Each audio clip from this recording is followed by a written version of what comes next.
to the Fantasy Footballers Podcast with your hosts, Andy Holloway, Jason Moore, and Mike Wright.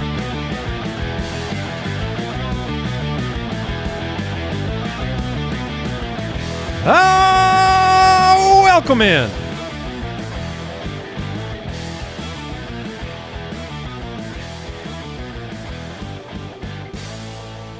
Tuesday, March 25th. Jason Moore, Mike Wright, Andy Holloway. Excited to be back with each and every one of you. It feels like it's been a minute. It has for us. Because we last week we had 2 new shows, but we recorded those a little bit early. And so we had some time off. Took our families on vacations or staycations, and now there's a lot of news. Yeah, we got some catching up to catch up on. And I told you I realized we'll be recording 100-plus player profile videos before June when the UDK releases. And that means all of the UDK needs to be done by June. Mm-hmm. Like, honestly, we shouldn't even be doing the show. There's so much work to be done.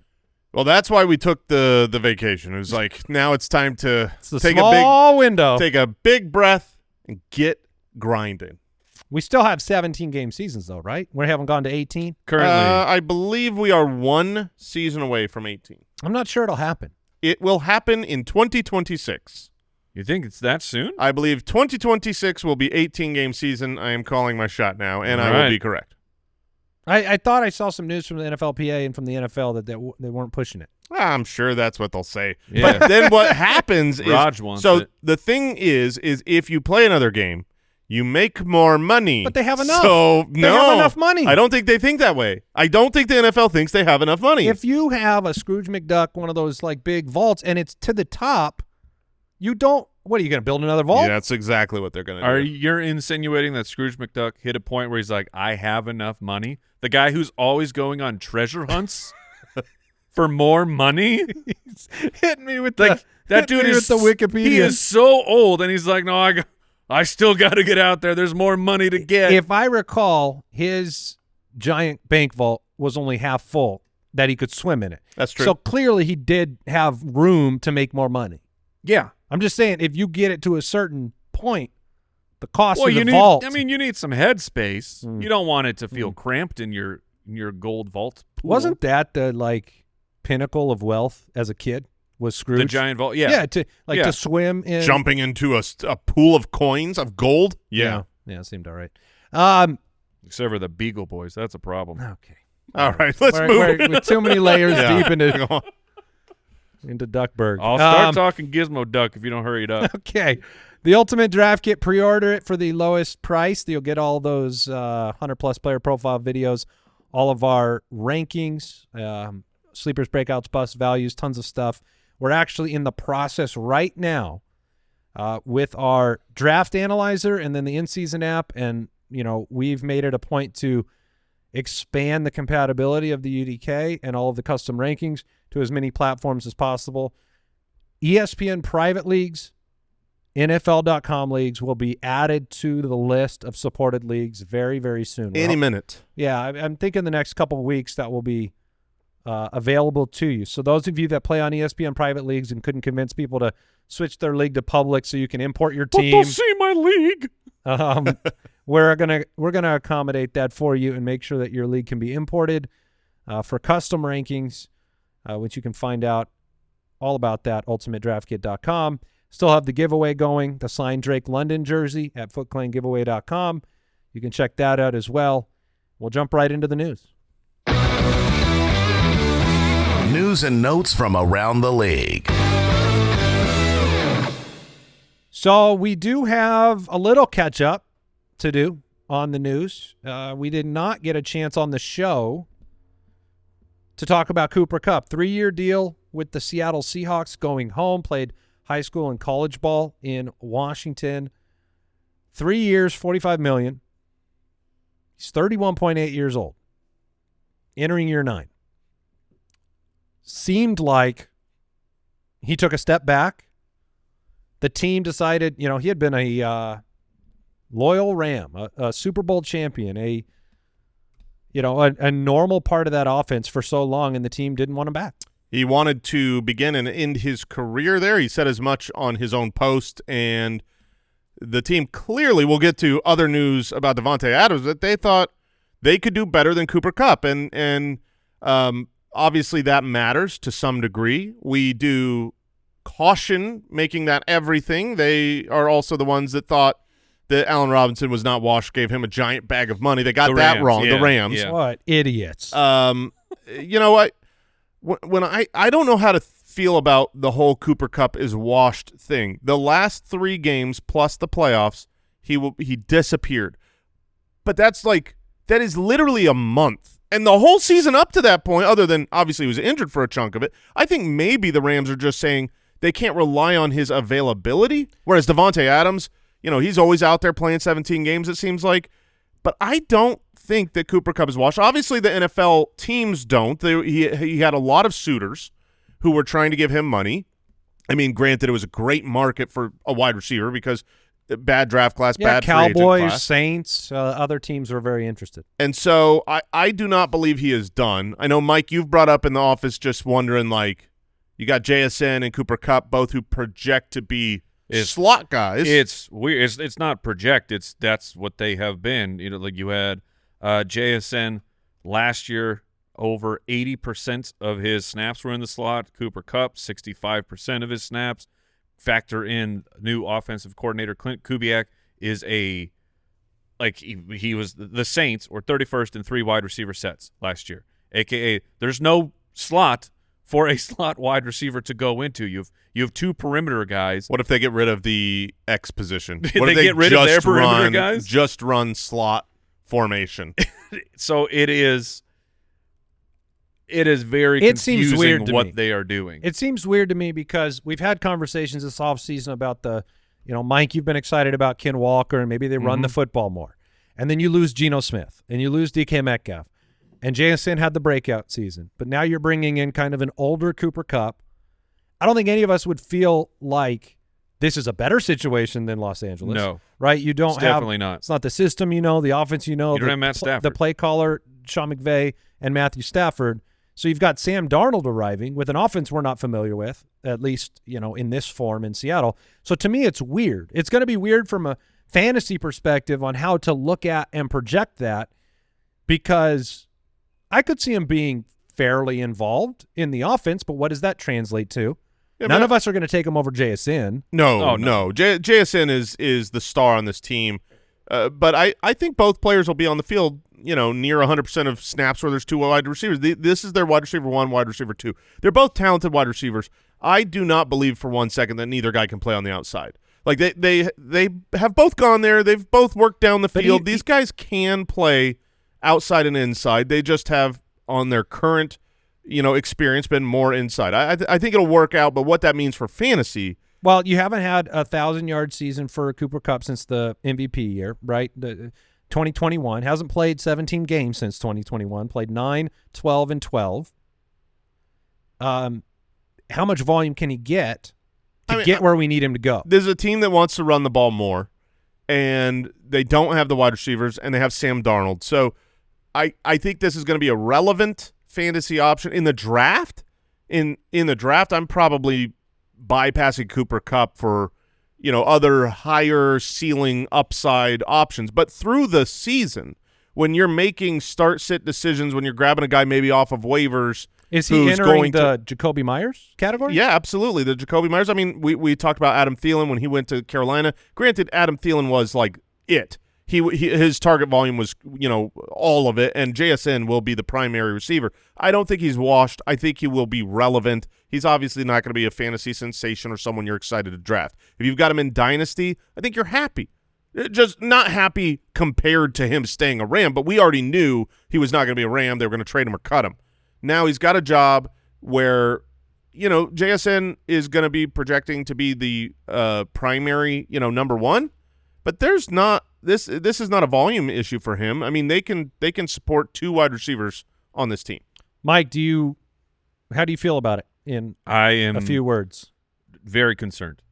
I'm very concerned for. Are you concerned for JSN? Yeah, I'm very concerned for both of those guys. Okay. Because it's for market. Like the excitement for JSN is going to be through the roof. Like it already is.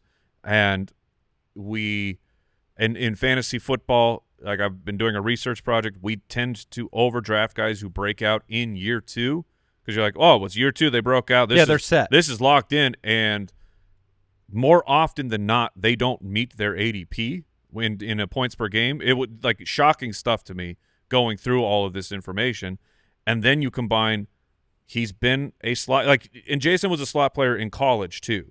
It's not that guys can't make a transition. It's just that's what he has done and done well. Done well in college and then his 2 years as a pro. This wasn't Justin Jefferson at LSU where he was a full-time snot. Oh man.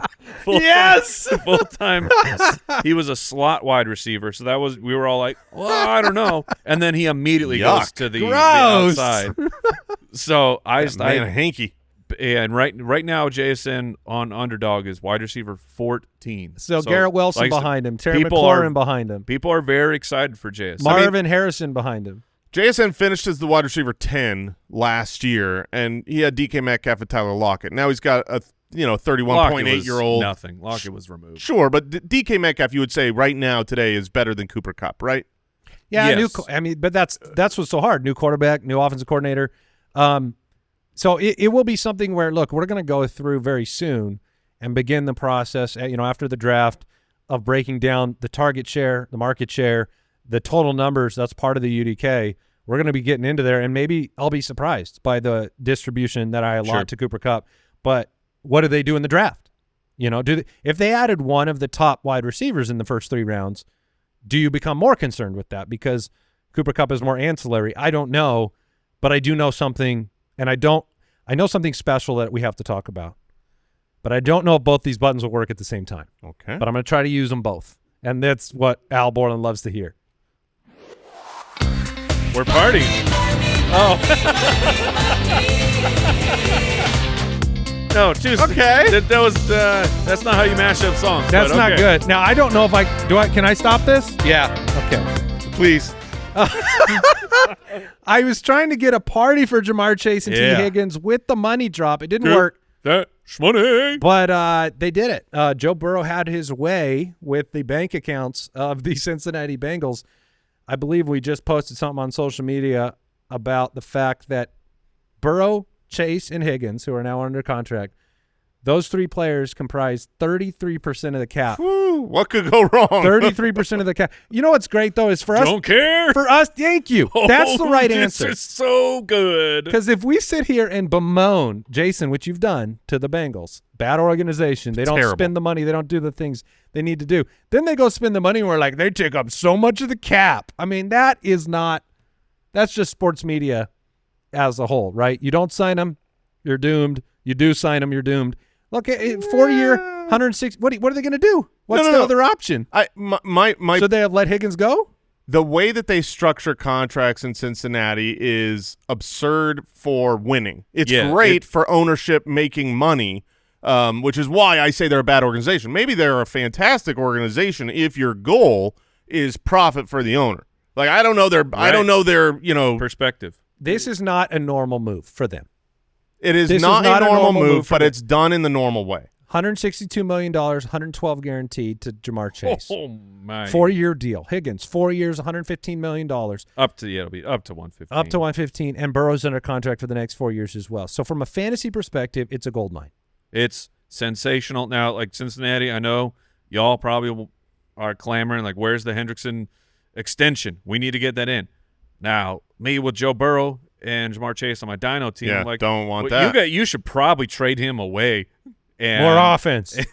Just go 6,000 yards. Full send on the offense. But it's fantastic news for all parties involved. I mean, this is T. Higgins maybe could have gone somewhere where he gets to be the true number 1, and you're like, but it's just there's nowhere I would have been happy. Maybe 2 spots.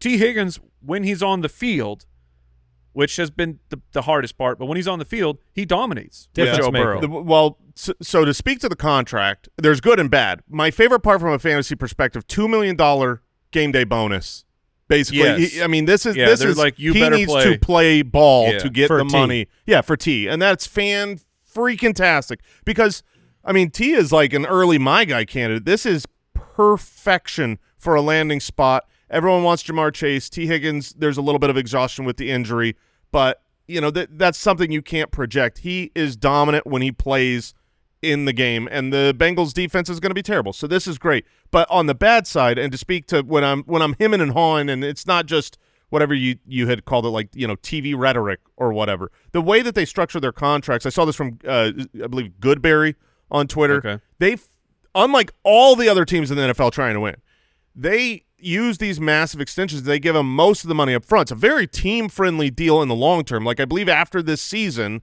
T. Higgins is only guaranteed another $10 million. Yeah, it's very low. Like that's it. But Jamar Chase, year one cap hit this year on this massive extension, $23.6 million on the cap year one.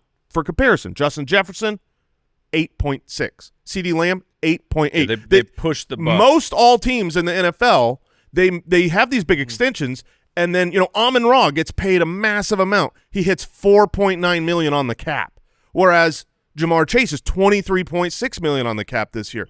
And what's crazy, T. Higgins is even more on the $24 million on the cap this year. That's just not how any other team does business, and it will take their ability to spend it elsewhere away, obviously. For this year. Yes. For this year, which is this all I was, care about right now. But this wasn't the expectation necessarily that the team would go out and spend the money necessary to keep the offensive core together. We thought Higgins was probably heading out the door when we got franchise tag last year. So at least in that regard, we get to enjoy the fantasy bounty, which we'll talk more about. And Joe Burrow, Joe Burrow is locked in easy as a top 5 guy with upside. It'll be interesting to see how that evolves over the offseason because you're 100% right. He has every ability to be there. He could be the number 1 or 2 quarterback. It's possible, 50-plus touchdowns. But I will be curious what happens to him in drafts because it's so positive. Because the mood, the way he performed last year, MVP year without making the playoffs, so didn't get an MVP, all of that stuff combined with these signings, I'm just a little bit curious if he becomes the Mahomes level of commitment for fantasy players in drafts where you're like, look, this guy has to smash, which, look, he might. Yeah, I would things imagine, have gone wrong. I would imagine he'll be the 4th quarter. I don't know his ADP right now. So he's 5 because it's Allen, Lamar, Jaden, and Jalen Hurts are the top 4. Maybe someone says, no, I'm going to go Burrow over Jalen Hurts, or you're prioritizing because you want a stack. I get that, but it's there. I don't think Burrow can make it past 4. We had a trade that we didn't get to talk about. The Vikings picking up Jordan Mason. Dude, who this one is fascinating. The Vikings, I love them. Right now I just am in love with the Vikings. The defensive side of the football is going to be so outstanding. They have all the pieces on offense. Their offensive line is good. They bring back Aaron Jones, veteran presence for the running back room. And then they go and they don't rest on Aaron Jones, who has missed time before, who is older, and they go pick up Jordan Mason from San Francisco. They give him a 2-year deal. There's definitely a chance in my mind that Jordan Mason's the better player for this offense at running back this year, with just the career trajectory of both of those players. You just put J.J. McCarthy in the most cozy position possible to succeed. Head coach we trust, which Mike brought up on the 10 Things to Remember show. I just love what the Vikings are doing. But speaking to Jordan Mason, this is such a great move for them. And then, on the other side of it, you now have a running back room in, Elijah Mitchell's gone, Jordan Mason's gone from San Francisco. So it's I will say it's McCaffrey and it's Garendo and it's a draft pick probably. It's probably Garendo, but San Francisco has been wild with these 3rd-round running backs lately where they just seem to take one every single year. Yeah, in a deep running back draft class, we wouldn't be shocked. But as of now, I thought about today, we're talking about the winners and losers. I was very close to making the CMC Garendo combination huge winners. With these 2 guys leaving, it's really solidified. CMC is going to get all of the work, and then Garendo is now the backup as it stands today. But I didn't do that primarily for the same reason you're bringing up, Mike. I thought they might not be done here. Yeah. So it'll be very exciting to see this team on the field next year. The whole division's pretty fun. 49ers get a 6th-round pick out of it. Giants signed Jameis Winston to a 2-year deal. It's a backup deal. $8 million. Could be up to 16 with incentives if he plays more. I've seen a lot of people that I feel like have reacted like this means he's going to be their starting quarterback. I don't think that's going to be the case. I think what you're seeing is the excitement for if he starts, what happens to Malik Neighbors, which let me tell you what happens to Malik Neighbors. He's the best wide receiver in the history of the National Football League. Jerry Jeudy was a top 5 wide receiver with Jameis Winston. I mean, Cedric Tillman was like a top 10 wide receiver. Jameis Winston's going to air it out like crazy. He has the ability. It's identical to the Bengals where it's like, oh, great offense, terrible defense is what you want. Or you could do it by yourself, throw a bunch of yards and touchdowns and interceptions. Because if you do both, you got to keep throwing the ball, and that's Jameis' specialty. But the contract is backup money. They're still going after barely backup money. They're still going after Aaron Rodgers hard. That probably isn't going to happen. There's rumors that Russ is there. They're definitely looking at the top of the draft at a quarterback. I think if they draft a quarterback, Jameis will start the season.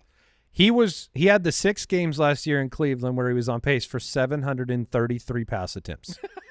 But then he got that's an absurd number. You almost got a spit take out of me. He got benched in Cleveland. Yeah, but you didn't want to win at that point. But this is kind of like the trouble, right? It's like it's too much of a good thing for us and not a good enough thing for. I think he got benched because they thought he could accidentally win a game. Well, no, he lost, win. But I'm saying Jameis could accidentally win. The other guys that they trot out there, like, there's no chance we win. Yeah. And it's hard because I think we would all love to know that Malik Neighbors has some sort of consistent passer. Now, I think Russell Wilson might end up in New York and might compete with Winston or be the starter with Winston the backup. You talked about a rookie.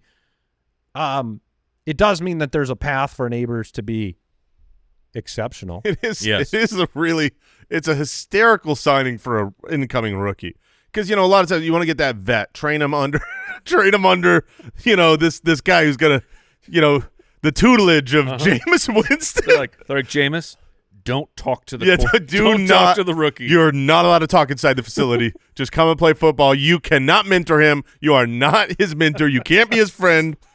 I just see him writing up the play. Yeah, forget the play, man. Forget the play. Just throw it deep. Just look for a guy deep and just throw it, man. Just believe in your heart. Chuck it, man. You just got to believe in your heart that guy's going to be open. You just throw it. And he's going to be open. That's Jameis. It's like, what's the play? It doesn't matter. What do you believe? Kareem Hunt, back to the Chiefs. The Chiefs, look, we talked about them many times this offseason, how annoying they are. This is more annoying. Yep. Kareem Hunt, Elijah Mitchell, Isiah Pacheco. That's your backfield right now. Gross. But let's put an exclamation point on it. Let's just bring Juju back to be part of that. Yeah. That wide receiver room that's messy. They don't feel good, but they were in the Super Bowl. Mark Andrews, the Ravens picked up his roster bonus for 2025. What's all this? We're getting rid of Mark Andrews. They are both. Well, he could still get traded. But right now, Andrews and Isaiah Likely are free agents in 2026. Both guys. So decisions to be made, and maybe that's part of why those rumors existed, is because you knew Mark Andrews' time there might be ending anyways. He'll be going into year 31, I think. That's a lot of football. Age 31. Age 31. Year 31 would set all sorts of records. He's in his 50s. Only LeBron could do that. All right. Well, we'll take a quick break. Come back. He's broke every record. All right. We'll be back.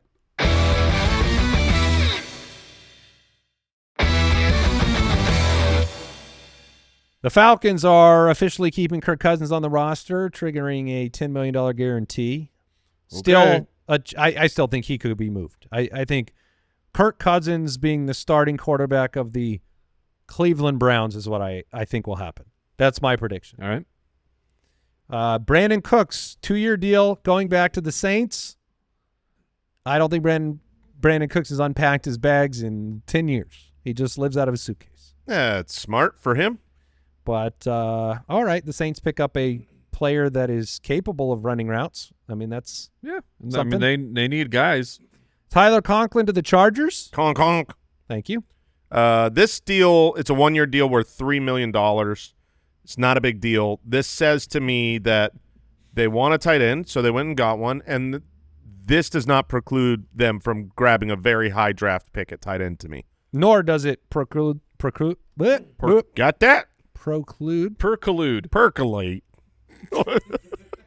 Preclusion.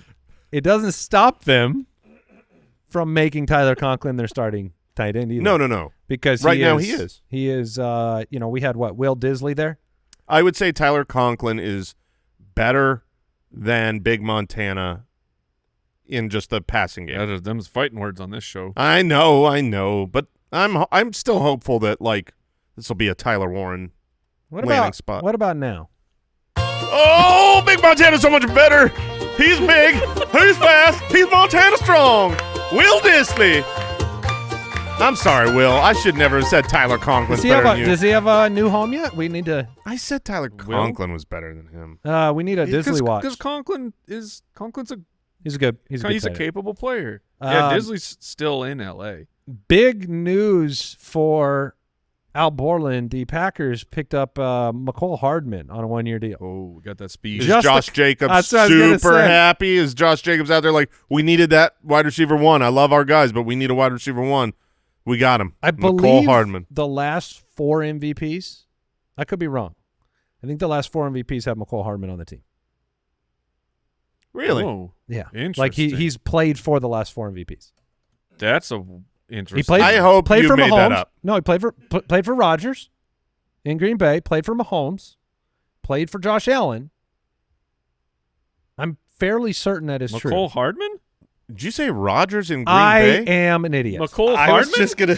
I was thinking of Marquez Valdez-Scantling. Oh yeah, There that's we a different go. dude. A player Yeah. I think of with the same fantasy relevance as McCole Hardman. Say McCole Hardman is he's played for a total of 1 quarterback. Little rusty, boys. Little preclude. Preclude, there, say. I believe McCole or Hardman you're calling Jordan Love MVP. just okay. played in a Super Bowl, maybe? No. Marquez Valdez-Scantling. Who did he just – he signed with Seattle. Yes. No, Hardman's been a So chief. Sam Darnold MVP is what I've been trying to say this whole time. Michael weirdo. Gallup coming out of retirement to play for the Commanders. Okay. That was Rondale pretty Moore. silent, but it doesn't matter. Yeah. Rondale Moore to the Vikings, and the Packers are the team that officially proposed the ban of the tush push. Cowards. Are you crazy? Cowards. You guys are like It's- fully in on the tush push. I'm still It's totally in on it. so soft to say. The tush push? Yeah, no, to say banning it. It's soft. We can't stop it, so will you stop Yeah. it for us? Do it yourself. I mean, this is how You- rules are made, you know. Like somebody figures out some exploit and then they just just stop it. I just don't think that the play is an exploit. I mean, Because you don't see other teams succeeding to the level of the Eagles. correct. And I mean, You guys debated this at lunch last week, the Deucers? You guys all talked about this? Yeah, Al, we did. did you support your team, the Packers? I did not. Okay. okay, What- that's good. What are those politicians called? The ones that are just hired to sway people's opinions? Lobbyists. Lobbyists. This feels. Who likes lobbyists? Proclude. Do you like No lobbyists? one. That's what No. Green Bay. That's what they're That's like. just- You gotta stop them. We can't do it. We can't stop Jalen Hurts. It's gross. You do it. You guys all think it's gross, huh? Yeah. I think the It's play just- because it's cowardly. I think the play's stupid. I'm That's fine with like keeping it. It's fine if you want to keep it. I just think it's kind of dumb. It's I- not. I don't enjoy it. I love it. It's I not love fun. it. You love it for one reason. I love it for You at love it least for 2 Jalen Hurts reasons. fantasy football on the goal line. That is one of my at least 2. You don't like it in the sense of, ooh, here's a big 4th down. Oh wait, we know we can't. Do stop you not it. like it because people are pushing him? Like what is the? That's He what doesn't I'm- like it because it succeeds at 92%. I want to know what It's- the people who yeah, don't like it's it. the same. It's the same reason that they stopped letting you like launch off people for the field goal kick. It's just Well, that was safety yeah. because people were getting hurt. Well, this is going to hurt a lot of feelings. But I'm Mike. saying like they're gonna cause a Well, lot of but emotional pain. I'm not. I don't care that much. It's just kind of a dumb play because you know it can't be stopped. That's why it's dumb. well, you know, I don't get to be excited on 4th down that maybe they stuff them. They're not gonna. Yeah. Because the Do play, more squats. Yeah, well, they brought in A.J. Dillon to help Saquon push Jalen Hurts. They could run it every play. Those two better be on the field for the tush push. So do you think they'll ban it? I think there's a better shot this time. That's what I'm asking. What are they banning?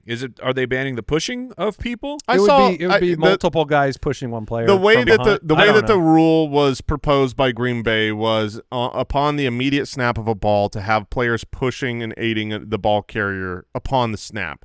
I saw it talked about how technically the Eagles don't do that immediately on the snap, so maybe it's still legal, whatever. This is still a play I want them to – I don't think it's perfect yet, but I want them to get to perfection. I want them to be able to guarantee 3 yards per play and run it every single play and never not score a touchdown. Here's Sean McDermott, so 24 of 32 teams have to vote it out. Okay. That's the rule. Sean McDermott, Bills, not the Packers, the Bills head coach, came out and said the play is an injury safety risk. He says player safety and the health and safety of our players has to be at the top of our game. The way the techniques are being used with that play, to me, you have the potential. You have been potentially contrary to the health and safety of the players. This is the guy who's running it all the time for the Bills? I mean, they basically have the tush push with Josh Allen. They run a broken tush push. Yes, they do, which is why it got stopped in the playoffs so many times. Man, hiding behind. I don't know. I guess it's nonsense. The cool thing is to like that play. So that's what I'm supposed to do. No, I don't care one way about the play or the other. It works. You can't do it, and the only way this is how I stop it is I'm going legislation. That's fair. Do it on the football field. That's you fair. Coward. That's fair. Now, I'm saying do more squats. Now, if every team did it and it never failed, would you want it banned? If every team did it just and it never failed, from a fan perspective. Sure, yeah. From a fan perspective. Then you've got, if there was a play design that was perfect, that should get a season and then be outlawed or whatever. But this is about physical ability. It's more. Then you're more entertained by the fact one team can do it and others can't. Yeah, I am. Than you are the play itself. Yes. Okay, makes sense. We figured it out. Solved. Moving on. We're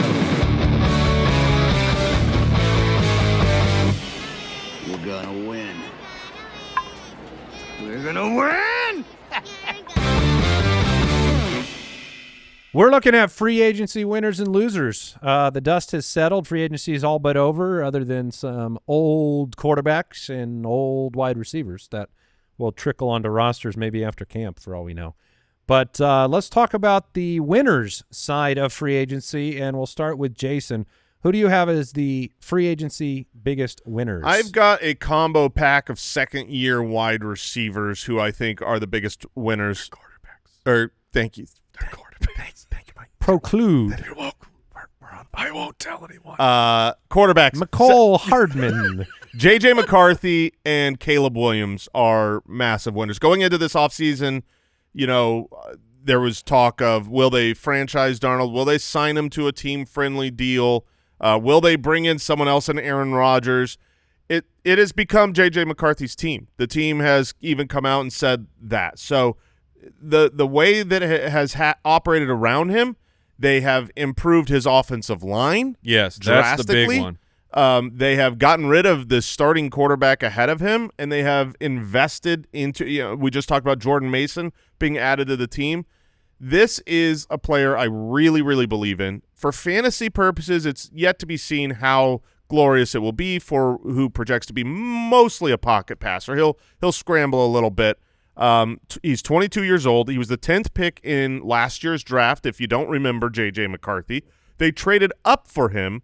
Here's an interesting thing.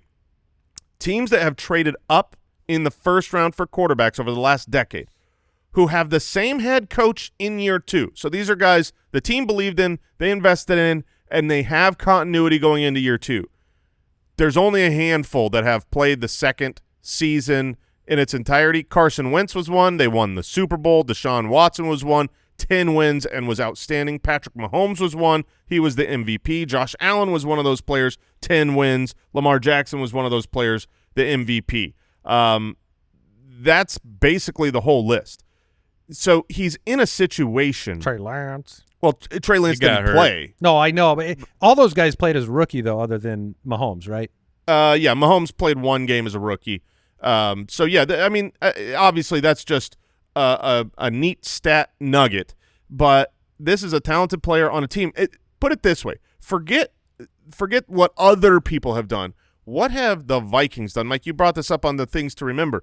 Head coach Kevin O'Connell, he's been working wonders with the whoever his signal caller is. It doesn't matter. Kirk Cousins was unbelievably great for years.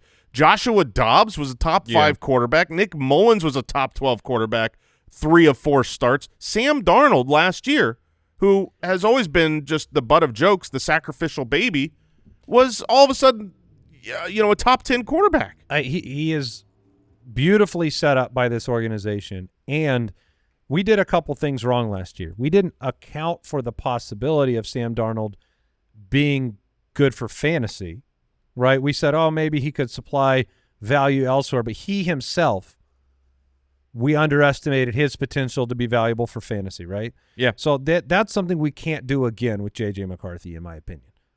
And the second thing is just when you're drafted that highly, you should be able to, us as fans, expect a player like that to be a great player. I don't feel like that is – it's all like, can he do what Darnold did? Like, what if he did more? Yeah, he should. What if you, being a top 10 pick in that organization, now with a forced redshirt season, which is sometimes very good for quarterbacks, maybe you're going to be a better than the previous quarterback. Like, at least – let's open the possibility that he's a good fantasy player and that he's a good NFL player. Yeah, I think this is a team with the quote-unquote, he's not a rookie, but he's a rookie. He's going to play his first football this year in the NFL. This is a Super Bowl contending team. The way that they've built the roster, what they've done to their defense, it's awesome. The other second-year quarterback that I think massive winner in free agency is Caleb Williams. Caleb Williams had 68 sacks taken. That was most in the NFL, tied for the third most of all time. 31% pressure to sack rate.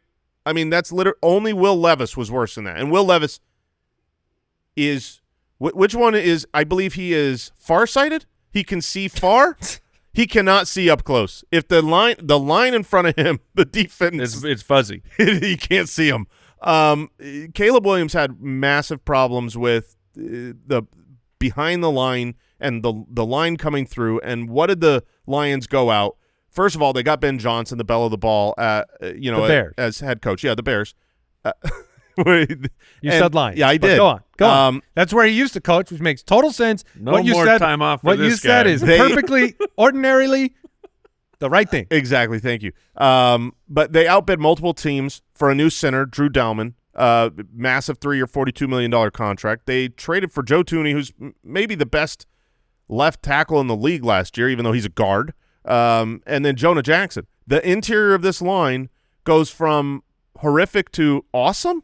It's very, very exciting. With the talent Caleb Williams has, he's a massive winner from free agency, just from head coach and offensive line. It will be exciting to see what other weird part of the Bears season goes wrong, because I think the line will be in pretty good shape. So it's always a suspenseful thing to figure out for sure what we know it'll happen destroys their season. I went with Baker Mayfield. Yeah. One of the things I loved about Baker's situation last year was the team chose to value consistency on the offensive side of the football, and it paid off in huge ways for fantasy players. Just running it back with you added Bucky Irving through the draft, but you had the core group of players. They chose to do it again. I mean, bringing back Chris Godwin, 3-year deal for Godwin instantly. $44 million guaranteed. He's looking healthy. Mike Evans is there. They are vacating 0 targets from the wide receiver and tight end group. That's wild. That's insane. I mean, and how good were they last year? So if you want a known commodity in fantasy, 4th in points per game, 3rd in yards per game, and Bucky Irving's coming into year 2. Like, this is a great situation for fantasy players, because I feel like you're going to think you're getting something and you're going to get it. That's what I think the Buccaneers offense represents, is like, we are often, trying to predict the future in fantasy. Let's accept a few situations where we know pretty much what you're going to get. Baker has done it now for 2 years under different coordinators. I feel very confident in their offense, and he's a winner because they didn't go and break up what they know works. Laser. I'll jump in. Joe Burrow is one of the big winners, but we kind of already went over that. So I'm going to bring up Davante Adams because I think that he is in an incredible position for fantasy for this year. He's old. He's 32. Davante Adams is one of the outlier guys that can just keep doing it. Last year, he was getting it done. Once he fully acclimated onto the New York Jets, back with Rodgers, he was fantastic for fantasy football. Over his final 6 games, 11.3 targets on average, 7 for 96 in a score. Like, that is what he was averaging. That would have been wide receiver 3 over that time, just over Mike Evans, just over Justin Jefferson.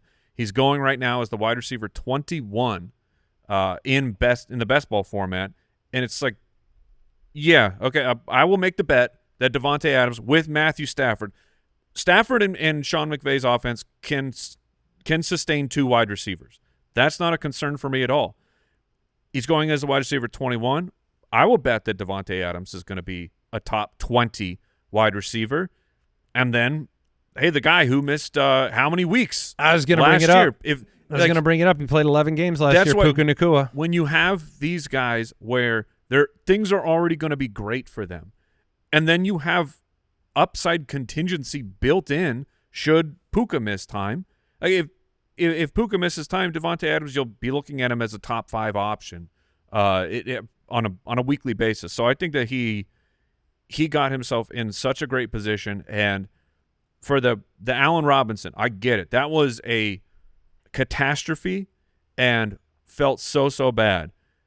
Over that whole offseason, before the Rams, with their monies and things and the way they were talking about Robinson in training camp, changed opinions. On this show, we had just watched him on the Chicago Bears, that final season of Robinson on the Bears, and it was atrocious. Allen Robinson on the field was washed. He was toast. The Rams they chose to believe that what he did on film last year wasn't the truth. It was. And Davante Adams last year on film, still great. Davante Adams last year was better points per game than CeeDee Lamb, Brian Thomas Jr., A.J. Brown, Drake London. Better points per game than McLaurin or Rashee Rice or Devontae Smith. He was a top 10 in points per game in a season where he got traded halfway through the year, which is his points per game went up 2 points. Well, yeah, it should. Do you want to know why? Because after the bye week when he was on his new team with his bestie Aaron Rodgers, take a guess how many targets he was on pace for during that second half of the season.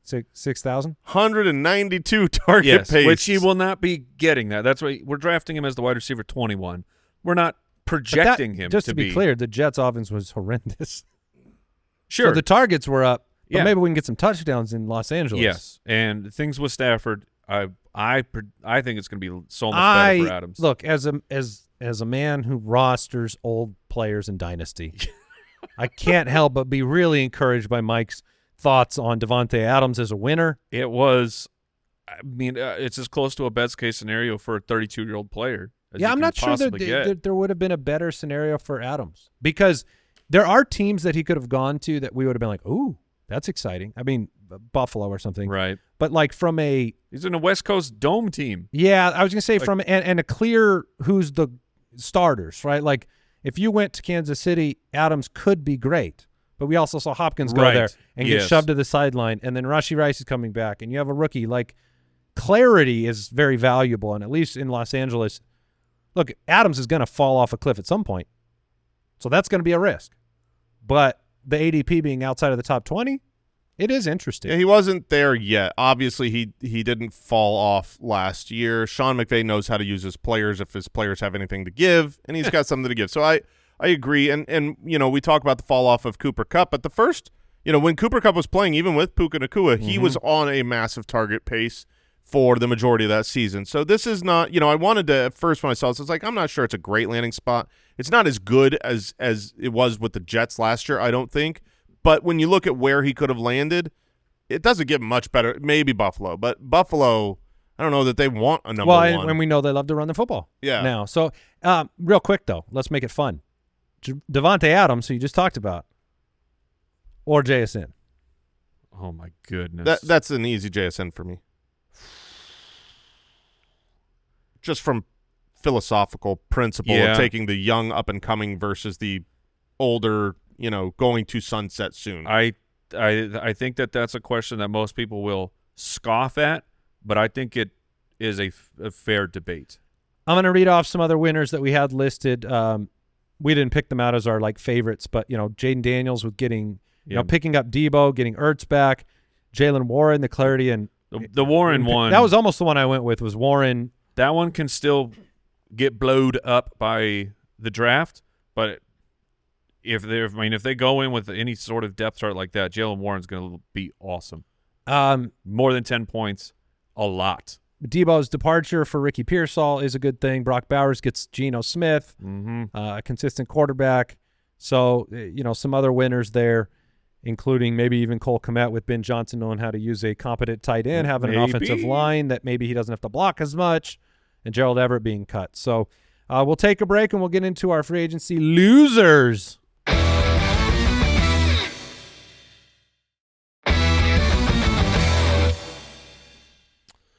All right.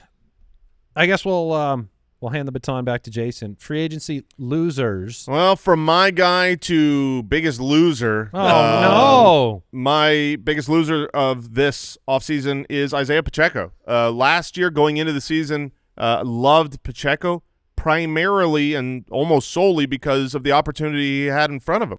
He was going to be the guy. He was going to get all the carries, all the opportunities. And we saw that start the year. 18 opportunities game 1, 24 opportunities game 2, was averaging 14.5 fantasy points, was on pace for 1,700 all-purpose yards, plenty of touchdowns, 60 receptions. He broke his leg.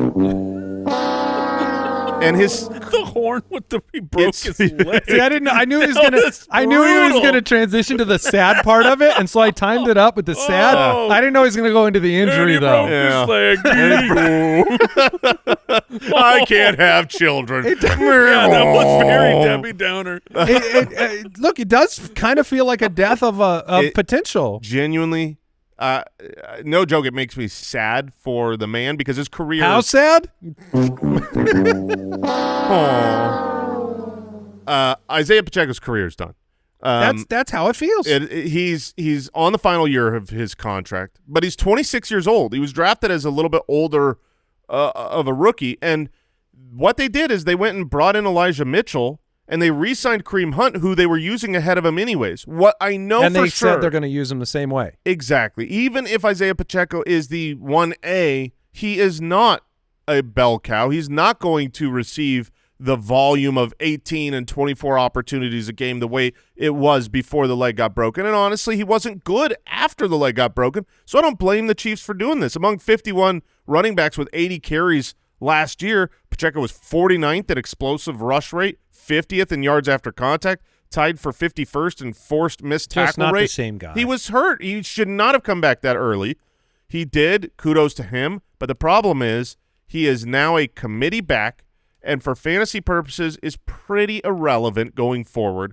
Around the goal line, I think they're going to use Hunt more. In the passing game, they might use Hunt more. They might still draft one. They are not invested in Pacheco, and this is the continued and forever warning to all great emerging running backs who do not have draft capital. If they weren't a first-round pick, a second-round pick, when they have great opportunity, if they grab it and hold on to it, they can have it as long as they hold on to it. But if they miss it, the team is not invested to just say, hey, we got to give this guy another chance. No, they just move on. This was a 7th-round pick.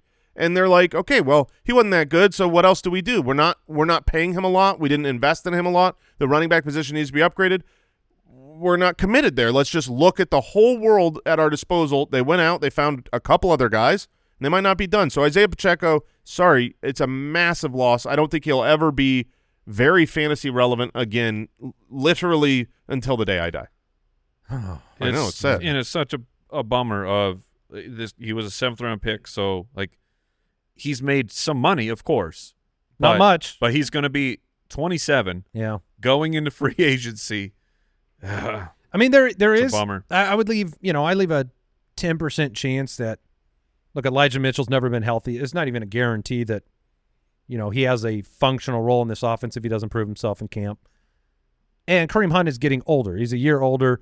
and was already losing a step. Yes, he could be a goal line back. There is still a cracked window here where if Pacheco has a great camp, is 100% healthy, comes out running like he used to ferociously, and those other two guys just kind of fade away, that's not impossible. Sure. But right now you would have liked to have seen a bigger commitment to him that instills confidence. You didn't see it. For me, I'm gonna put Jalen McMillan at the tippy top of the list as a fantasy loser, and then George Pickens as well. McMillan, it's pretty clear.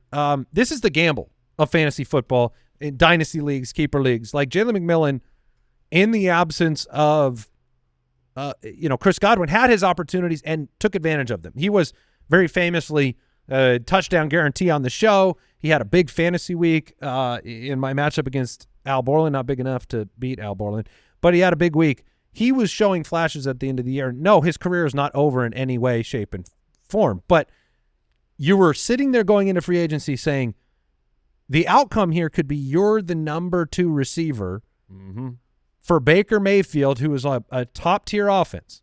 So you get the promotion. And so everybody's holding him, hoping for the promotion. And it goes from that to a big money deal for Chris Godwin. He never stepped in and took the Chris Godwin role on. He never came in and was able to fill that slot role in the offense at all. In fact, they brought Sterling Shepard back again this offseason, who filled in for Chris Godwin, and Ryan Miller did it as well. Like McMillan just seems like he has now settled into a bit part player right now, unless something happens with Mike Evans. Maybe we're a year or two away and he's that good. But it's hard now looking at this offense and saying, Cade Otton gets targets in this offense. You've got the 2 backs. You've got the 2 premier wide receivers. How in the world does Jalen McMillan become a weekly reliable fantasy option? I just don't see it. Yeah, it goes back to being a flex play. And this was a player who finished 5 consecutive weeks in the top 24 to finish the season without Godwin on the field. So, it was an amazing run, but now you're going to slip back into maybe some mediocrity. The other guy, Pickens, it's just a weird one. DK Metcalf was handed all the money in the world. You're probably going to have an Aaron Rodgers signing in Pittsburgh. And George Pickens, while he is 24 and incredibly talented, he's got a skill set overlap with Metcalf. He's a deep threat guy. I was going to make DK Metcalf my loser, but I figured we'd just wrap it into here because both of them, this is not a good situation. Who's the quarterback? At best, Aaron Rodgers, and that's not great. Yeah, and if it is Aaron Rodgers, I think that he's going to be looking to DK Metcalf more. And George Pickens goes from kind of a de facto number 1, even if he isn't really one. He was one there with the volume in big plays. Big plays are going to go to DK Metcalf as well. Pickens is a good player, but from an offseason perspective, this is not build around you category. This is you're going into the final year of your deal, and we just traded for DK Metcalf to be our guy for the future. It's a 1-year kind of lame duck situation for George Pickens if he's not traded. I think there's a chance he's traded. I do too. I think that there's a chance they just kind of reset that room and move on. If you're not going to re-sign him, and I get, look, you want to win, I get it, but you could probably get a decent amount of draft capital for George Pickens and to recover what you spent to get DK. And to Jason's point, if you want to say Metcalf is a fantasy loser as well, you're going to an Arthur Smith offense. That last year, his fantasy point ranks Arthur Smith 30, 32, and 29. That's a pretty good run of being bad. For multiple teams. Pass rate over expectations. So how many opportunities are you going to get? 29, 32, 31. Is that going to change? Yeah, I don't know. It's hard to see that being fixed by Aaron Rodgers. So I think both of those guys are in that boat. All right, and I'm going with, unfortunately, C.J. Stroud. Wow, the beat continues. This one is a bit up in the air because it is just at face value right now. It's what is Houston doing on their offensive line? Which, to be fair to the team, the offensive line was hot, stinky garbage last year, and like 52 sacks taken in 17 games for C.J. Stroud. He had 235 quarterback pressures, and you saw it. The Texans' offense was not the same. Yes, wide receiver variables as well, but it's really hard when you're a pocket passer and your offensive line is pure garbage. And the biggest one, they made the move. They trade Laramie Tunsil, which, I mean, they got stuff. Like they got some stuff back for him, but it's like this is a premier left tackle who is one of the bright spots who actually on your offensive line, and to come in here and be almost replacing the whole entire thing, it's really, really risky business. It was definitely the moves this offseason with Houston have made me say in my head, like, you got a plan, right? Yeah, man. That's kind of the way I feel about it. It's I hope they're outsmarting everybody, and we get a great. They figured it out, and all these new guys coming in, we're getting a congealed offensive line for Stroud. But where we are right now in March, it feels bad. It feels like so bad that you can't even make. This is a team that went all in last year, right? They went out and they trade for Joe Mixon. They signed Stephon Diggs. They've got a rookie contract, so they're willing to pay money. They're willing to invest to make this team great. And now 1 year later, after a little bit of disappointment, but still success. This is why I think they have to be smarter than us, because otherwise they're way dumber than us.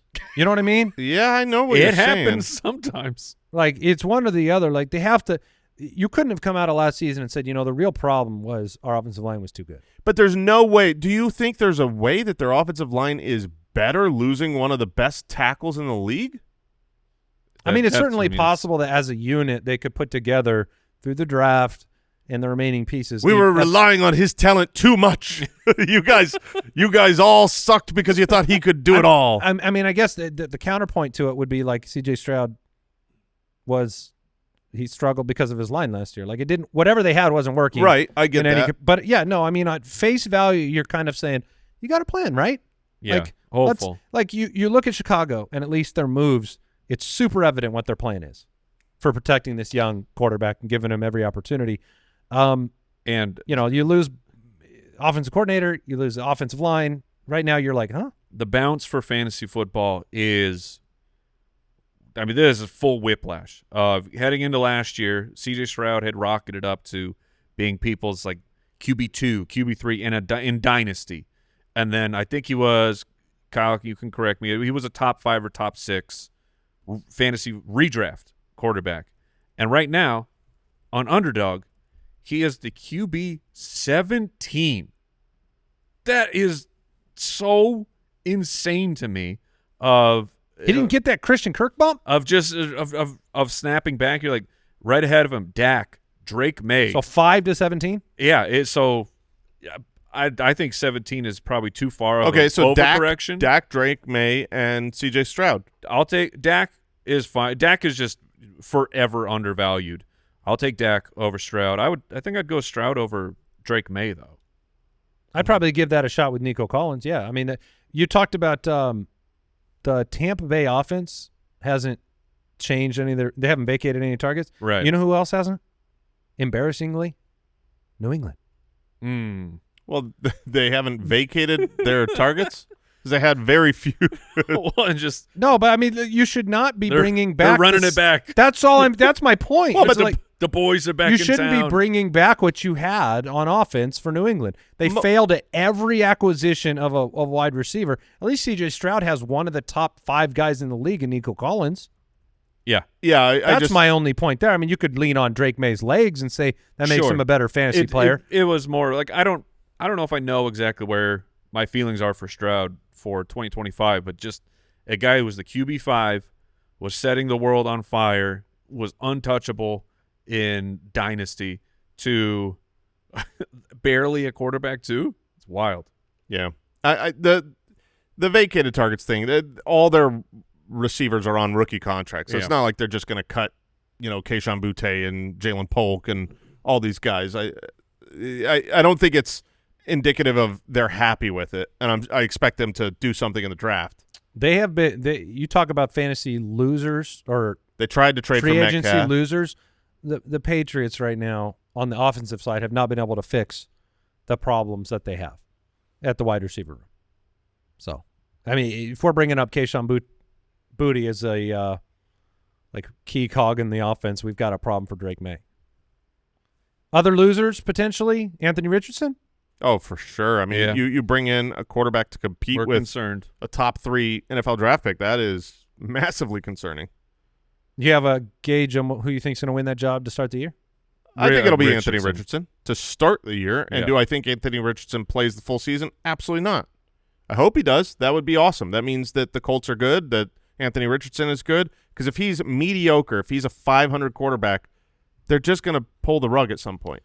Do you think Sam Darnold, I mean, leaving that cushy situation, great offensive line, great explosive wide receivers in Minnesota, going into Seattle with a new system and Fantasy-wise, it's worse this year than it was last year for Sam Darnold, but this was about the next best thing because I could have seen Darnold ending up not really getting a starting job. Would you like him more in Seattle with Kupp and JSN or more in Pittsburgh with DK Metcalf and George Pickens? I think Seattle. I think because of Arthur Smith, I agree. Yeah, the defense, the team makeup of like how the Steelers play ball. I'm more excited about the Seahawks, fantasy-wise. Okay. And then I think that'll be it for right now. We got Regress or Impress coming on Thursday. Second half standouts edition. We're doing great. Yeah, it's been a tough one. We're doing real great. We should have stretched first, We guys. didn't stretch We didn't it. stretch Randy it. Just Moss came- never stretched. Oh, I thought you were doing one of those vocal acts. Randy Moss never stretched. The Human Torch. Torch was denied a bank loan. And do you realize next week rookie preview shows to get us ready for Ooh, the NFL fun. draft, which is in Green Bay this year. Let's Al, go. are you flying out there to protest the Tush push in person? With your blessing, I'd be happy to go. Man, hit the road. Go fight. Go fight. Let's stop that stupid play. Me and you, Al. Forever and always. Always united. Yeah. Goodbye, everybody. Goodbye.